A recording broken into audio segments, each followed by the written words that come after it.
Hi everyone, Jolene here from Bookworm Adventure Girl. Welcome back. I hope that your week has started off well. For today's Mondays with Margaret episode, we will be talking about Atwood's short story collection, Wilderness Tips. This episode marks the halfway point of our year of reading Margaret Atwood. This is the 26th episode, and we have 26 more to go. We are already up to 1991, when Wilderness Tips was originally published. And 1991 also marks 30 years into Atwood's publishing career, which is half of her career so far. So I think that we have moved along quite nicely, and I want to thank all of you for watching the videos, for joining me on this adventure, for reading along with me. It's been great fun, and I've learned so much, and I'm always happy to hear from you as well. Wilderness Tips has 10 short stories, and I think what I'm going to do for this one is I'm going to give a 1 or 2 sentence little explanation about what each story is, and then I will do a quote from it. And then in the end I will talk about some of the themes that you will find in the overall collection. So the first story is called True Trash. This is a coming-of-age story that takes place at a summer camp, and it's about the relationships between the campers and the camp counselors. And then we learn where some of the characters ended up 11 years later. Donnie wonders whether he should run across the street, intercept her, reveal what he thinks of as his true but secret identity. Now all he can see is her back. In a minute, she'll be gone. "Joanne," he calls. She doesn't hear him. He dodges between cars, catches up to her, touches her elbow. "Don Finley," he says. He's conscious of himself standing there grinning like a fool. Luckily, and a little disappointingly, she recognizes him at once. "Donnie," she says, "my God, you've grown." "I'm taller than you," he says, like a kid, an idiot. "You were then," she says, smiling. "I mean, you've grown up." "So have you," says Donnie, and they find themselves laughing almost like equals. 3 years, 4 years between them. It was a large difference then. Now it's nothing. Next is Hairball. And when Kat has a benign cyst removed, she keeps it and names it Hairball. She is also having an affair with a married man named Gerald. "It's simple," Kat told them. "You bombard them with images of what they ought to be, and you make them feel grotty for being the way they are. You're working with the gap between reality and perception. That's why you have to hit them with something new, something they've never seen before, something they aren't. Nothing sells like anxiety." Third is Isis in Darkness. And this takes place at the beginning in 1960. Richard is a poet and writer, and he meets this mysterious and magnetic woman, Selena, and he doesn't see her again until 1970. And then several years later, and Selena has always been a part of his life, even when she is not physically there. He did not write poetry anymore. Some days he hardly even thought about it. It was like a third arm or a third eye that had atrophied. He'd been a freak when he'd had it. Once in a while, though, he went on binges. He would sneak into bookstores or libraries, lurk around the racks where the little magazines were kept. Sometimes he'd buy one. Dead poets were his business, living ones his vice. Much of the stuff he read was crap, and he knew it. Still, it gave him an odd lift. Then there would be the occasional real poem, and he would catch his breath. Nothing else could drop him through space like that, then catch him. Nothing else could peel him open. Next is The Bog Man, and this is an interesting story about Julie, who reflects back on the affair that she had with her archaeology professor about 25 or 30 years ago. Because of her original awe of Connor, he was very smart. He knew a lot about ancient bones, about foreign travel, about how to mix drinks. She did not drive nearly as hard a bargain with him as she could have. But then she had not been conscious of driving a bargain at all. She had been possessed by some notion of self-sacrifice. She had asked nothing for herself, except that Connor should continue to be superhuman. Homely is the word. That is the wife's ace up the sleeve, her insurance policy. Even though she looks like a truck tire, she has the territory staked out. She has the home, she has the house, she has the garage, she has the doghouse and the dog to put into it.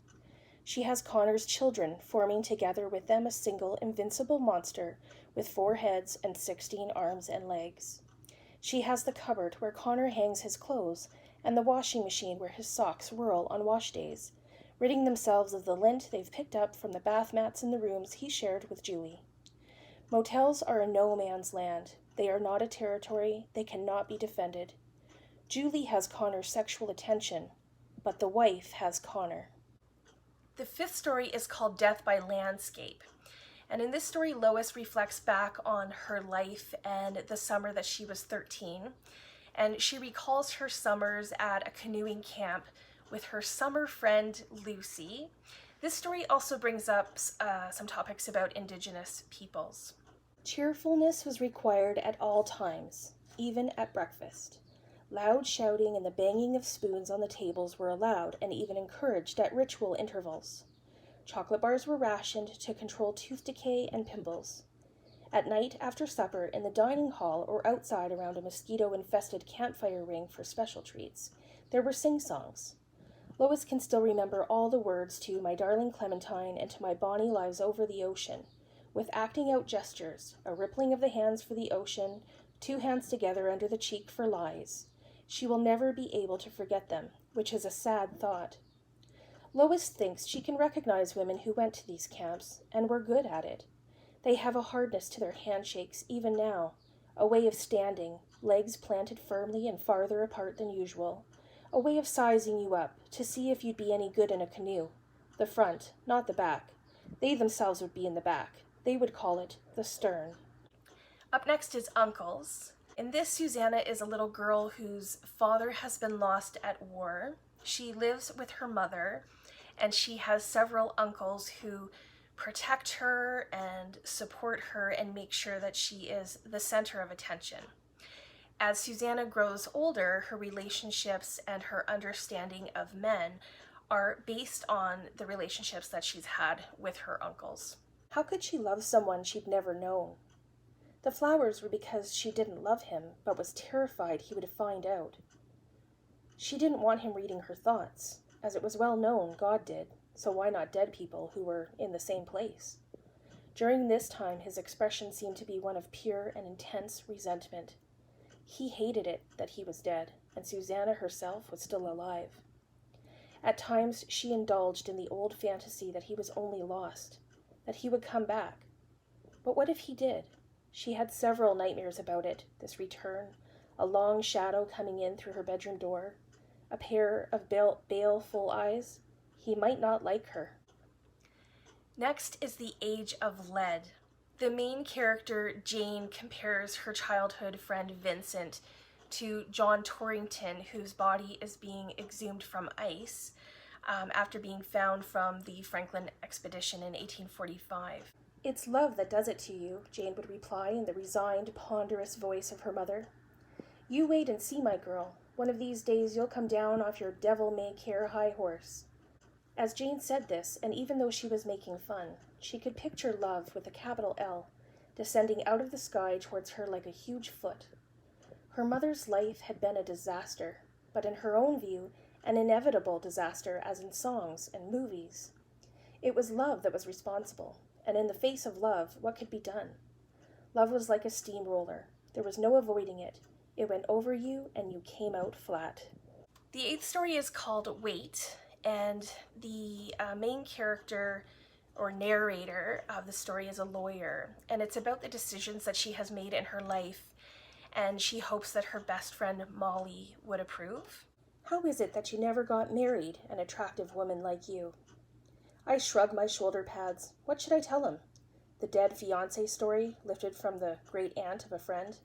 No, too World War I. Should I say I was too choosy? That might scare him. If I'm hard to please, how will he manage to please me? I don't really know why. Maybe I was waiting for the big romance. Maybe I wanted true love with the armpits airbrushed out and no bitter aftertaste.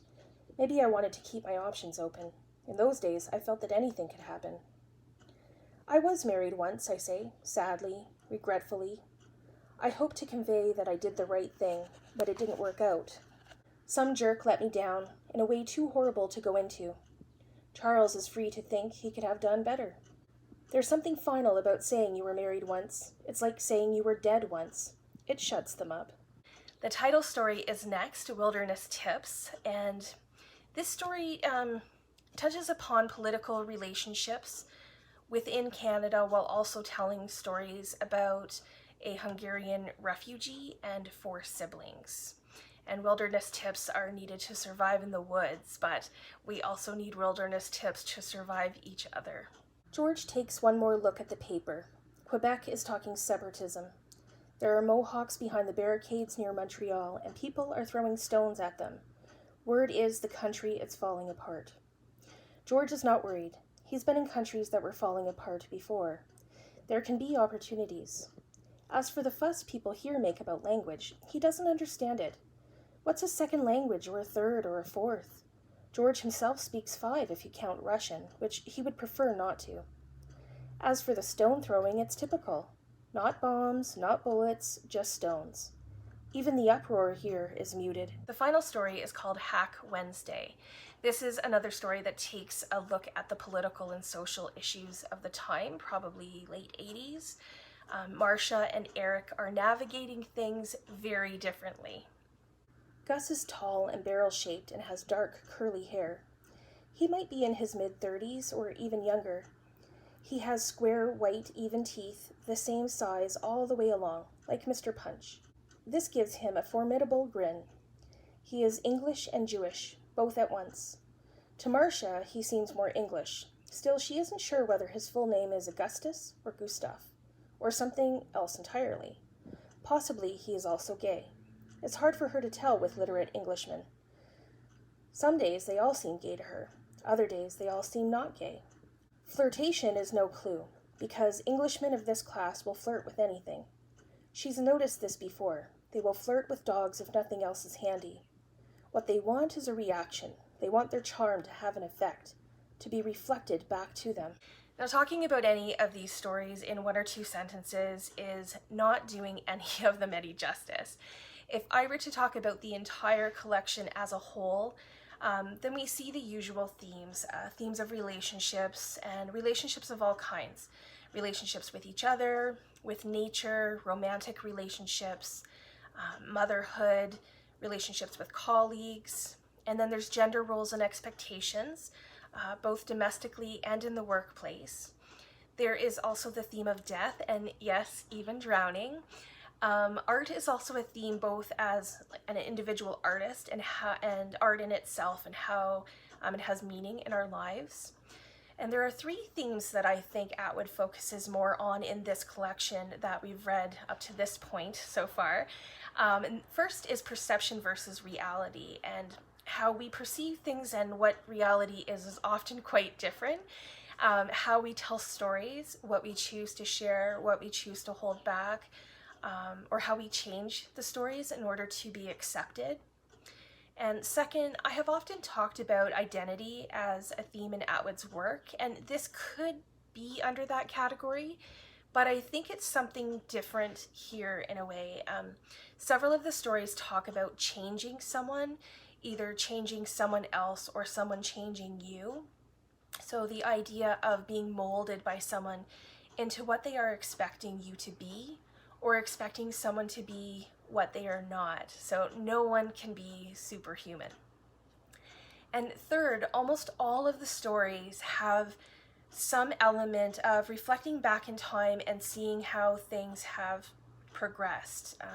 People are reconnected over time at different points in their lives, and there is reflection on, what has stayed the same, what has changed, or the fact that people have made an impact on others' lives without really knowing it.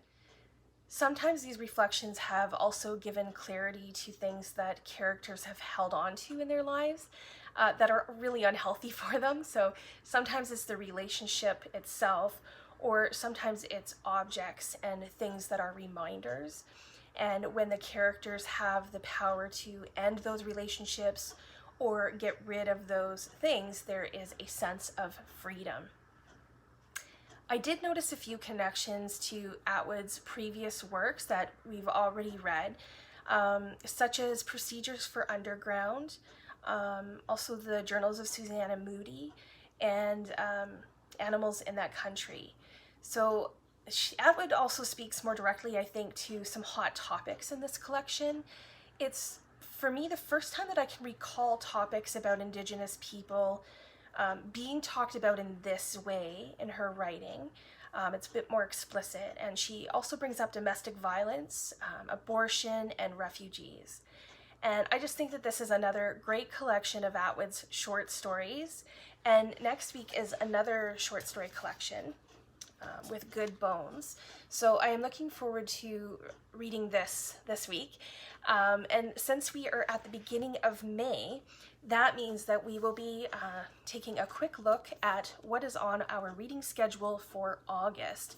So there are 5 Mondays in August, and we will be starting on August 2nd with a nonfiction book called Curious Pursuits, Occasional Writing from 1970 to 2005. And this was originally published in 2005. Next, on August 9th, is The Tent, which is short fiction, published in 2006. On August 16th is another short fiction from 2006 called Moral Disorder. And on August 23rd is a poetry collection called The Door, originally published in 2007. And ending the month on August 30th is another nonfiction book called Payback, Debt and the Shadow Side of Wealth, which was originally published in 2008. So I will make sure to add these books to the reading schedule in the description box below, so you can check that out. Let me know if you have read Wilderness Tips and what you thought of it. Did you have a favorite story, or maybe a least favorite story? What did you think of the themes and the topics or the characters? I'd love to know your thoughts. Thanks again for watching. I look forward to chatting with you in the comments. I hope you enjoy the rest of your day, and don't forget to make every day an adventure.